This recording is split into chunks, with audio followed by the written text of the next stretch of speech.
Alright guys, welcome back to Dave and Jay's Power Bomb. This is our, I check the date here, June 10th, 2020 edition of our AEW recap show. Glad you're tuning in. And let's just start off big. We got Jericho doing commentary tonight. Real big to see that. I'm a big fan of his. He's killing it. Oh, he is great. Broken Jay already here. Oh, shit. Oh, yeah, this is what you're getting tonight, Dave. Oh, God. You should let go of your ways of the inner circle. I can't. You gotta let go of the boys. Never. Let's talk about FDR and right. the Butcher and the Blade. Big debut match from FDR. They drive up in their old Chevy pickup truck or Ford or whatever it is. And, so they have a good old school grappling match, wrist action, whatever Wrist they action call that we it. like to call it. What is it, Damascus J. Hardy? Have any other Broken words? Jay. It wasn't nothing really particular. It was a great way to start out the night. Yeah. But we did call it a different match, a match of the night. But this match was nowhere near being the match of the night. But who do you think would have won this match? Well, it's a no-brainer. FTR wins their debut match. They had a stuffed pile driver where one of those guys jumped off the top rope where the other guy was in the pile driver position. Cranks on the feet on the way down, adds more impact to the top of the head, skull-crushing blow that's outlawed in most companies, but not our company. No. Jeez. Okay, so then the Young Bucks come out after the match, and there's like some show of mutual respect. I think one of them, that big guy, the Butcher, he comes in and tries to jump him, and then they kind of give him the beats together, showing mutual respect, but a match down the road. Yeah, it just broke out into chaos, and it seemed like every tag team partner battle royale was about to go on with the chaos. But beyond that, we had what we are going to call the match of the night, or at least I will. We got one of Dave's favorites, Penelope Ford. Oh shit, and she was teaming up with the native beast, Nyla Rose, and they were going up against Hikaru Shida, who is our women's champion, AEW women's champion, and she was with a favorite of, I don't even know who I'm talking to anymore, this guy. The world's greatest alien, Kris Statlander. Yeah, so this is a match of the night, yeah, I'd say so, and I like the way it ended. We won't quite blow the finish quite yet. But it was a great match back and forth. Native Beast hit that favorite move of ours, that knee drop where she's got the women hung up on the top rope. It was both of them. She comes down, crashing hard with that big knee. And it looked fantastic. Penelope had a good offensive flurry. She was doing that Matrix move into the stunner, and she was doing them Hurricanrana. I think she Hurricanrana 2 women tonight. I mean, someone pulled off a double Hurricanrana. That was tonight. orange, freshly squeezed, Cassidy. And we'll talk more about that later as well. But yeah, this was a great match, and should we just tell them what the finish is? Yes. Alright, so, I mean, Penelope Ford, she's been paying her dues and taking the pin in a lot of these matches, but not tonight. She got the pin, and it was 1, 2, 3, and her and the Native Beast hold their hands high. But I want you to take a look at the analysis of this match. If you notice that Shida and the world's greatest alien noticed a weakness, a hard blow to the Native Beast will bring her down. Yeah. And so then we have Darby Allin, and he's hanging out with Tony Hawk, and they're doing some, I'm not, like, I don't know all the terms when it comes to skating, but he had a skateboard on top of a ladder, and he was trying to drop down and land it, and it took him a few tries, but with the encouragement of his hero, Tony, he was able to accomplish it. Congratulations on doing something magnificent in your life. Yeah, and then we have a big match for tonight, not the main event, but it is a main event caliber match. We have Jake Hager with Santana Ortiz of the Inner Circle, and they're going up against the best friends with Orange Cassidy. He is Cash Money, though. He is. Are we talking to Big Money Jay Hardy now? Maybe no, I don't know how to do that persona yet. Yeah. Big Money Matt Hardy's an asshole. Okay, so they're having their match, and yeah, it was a great match, and what I wanted to happen happened. Like, they're going back and forth, hitting big moves. But last week, there was some big beef. Orange Cassidy walked past the set of the Inner Circle doing a promo, talking on Tyson and whatnot. And then later on, Orange Cassidy interrupted them and did like his hands in the pocket, did his offensive flurry, and went off. And that was like the highest viewed video on the AEW YouTube channel. Forgive me for what I'm about to say, boys. But the boys, they are out of hand. They beat on the weak. They prey in great numbers. But tonight, goodness prevailed. Yeah, I mean, it was kind of surprising, but I mean, it was great. Yeah, Orange Cassidy hit the Orange Cassidy lazy man pin, and he pinned one of those guys, and they got a big win.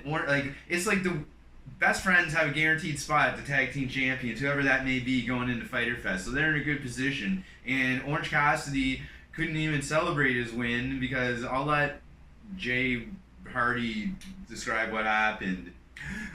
Fresh fruit was brought from underneath the mat onto the mat and distributed amongst the boys as they proceeded to squeeze these oranges and beat Orange Cassidy to fruit concentrate with a lot of pulp. Lots of pulp. And so I guess he was carried off during the commercial. He took it pretty bad. He's bleeding. And blood orange, as Le Champion put. And then we have Colt Cabana, and he's going up against Spanish God Sammy Guevara. And this was an excellent match. And Sammy's been working real hard over the past month and a bit, getting chased down by vehicles, taking 30-foot drops off of the top of stadiums. So, I mean, he's wrestling, and he's going up against Colt, who also needs a win. He's getting approached by Dark Order guys, taking sips of mystery water bottles. The forces of darkness call to Colt, for his ego and self-esteem must be down after taking so many losses. The offer must look satisfying to him for victory. So yeah, him and Sammy went back and forth. Excellent match, but Colt went to an old favorite move of his, and Sammy was able to catch him in this inverse go-to-sleep GTS maneuver that CM Punk often employs, but Sammy's is better because the guy's literally doing a backflip and then catching that knee, and Colt Cabana didn't get up after that. But there was some Dark Order stuff happening after the match. The forces of darkness that may remind you of other company Vince was out, and they helped Colt Cabana up to his feet. He may take the offer and become part of the Dark Order. Yeah, Vince extended his hand and Colt Cabana took it. Yeah, so we'll see. And then he followed them off. They were like in the entranceway or whatever. So yeah, and then Sammy, not to be upstage because it's his spotlight, he got the big win. He's like, put my music back on, stage monkeys. Like, what's going on here? And then he was interrupted by. What are you talking about? What? You interrupted him. Jay Hardy interrupted Jay Hardy. And told him he should probably get away from, the boys and Le Champion because he's dragging them down. But really, with such experience and goodness of the Inner Circle, moving away from Le Champion would be a foolish move, Sammy. Yeah, so Sammy's got a choice, so he's going to make the right one and stay with Kris because he brought him to the dance. You saw that picture of Chris Jericho holding a 10-year-old Sammy Guevara on WCW Monday Nitro. We're allowed to say their name, but we can't say other company shit because they're other company. And we do not speak of other company. However, so after that interchange, we had a Moxley talking shit in a parking lot. We were in a parking lot for the past 2 weeks. Moxley wants to be like us. Wow. So yeah, he was out there and he's like saying, I don't even know, I went to empty my bowl of hamburger helper. But Dave was going out to get a tasty, delightful snacks for his belly and to satisfy his needs for hunger. Brian Cage came out and just beat the crap out of the trash called John Moxley. He sure did. And he was about to drop him on his head with that suplex into sit-down pile driver maneuver. But Tazz was like, no, like, we sent the message. You don't have to kill the guy. Like, if you kill him, we can't get his championship gold. He didn't say that, but that is basically what would happen. Pretty well, you can't inherit it. I mean, pretty well, you can't inherit it. Yeah. So anyway, we go into our big main event tonight. Cody gave himself the main event, and is Marc Quen of Private Party versus TNT champion Cody, accompanied to the ring by Arn Anderson.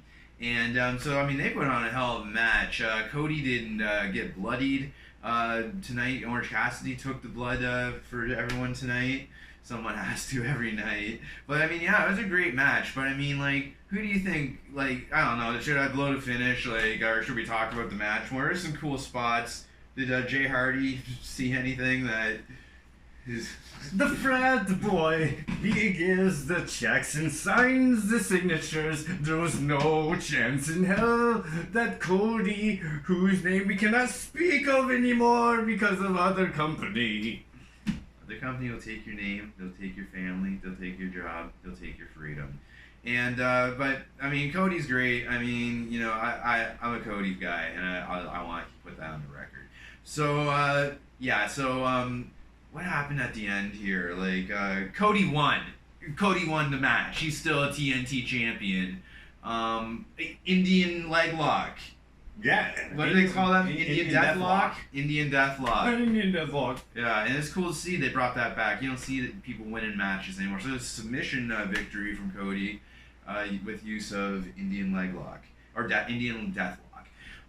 And then after the match, though, we have a new challenger for Cody's TNT Championship, because he said he's going to be doing this every week. He might skip a week this week and do another match next week. But yeah, Jake Hager comes out of the Inner Circle, and he's like, you know, I'm taking your title. And he jumps him. He takes out Arn Anderson by the throat, throttled that old guy. And I'm sure Jay Roberts enjoyed seeing that. And, yeah, do you have anything you want to say? Like, did you see anything that, like... The Inner Circle and the Elite clashed. It was a mighty and epic battle, but the battle continues because the war will never be won in All Elite Wrestling. Yeah, the Elite Boys ran in there, and it's going to set up for next week a four-way tag match between the Elite Boys and the Inner Circle gang, and it's going to be fun to watch. And I think that pretty much wraps things up for tonight's episode. Are you ready for your finisher, Dave? It will be no painful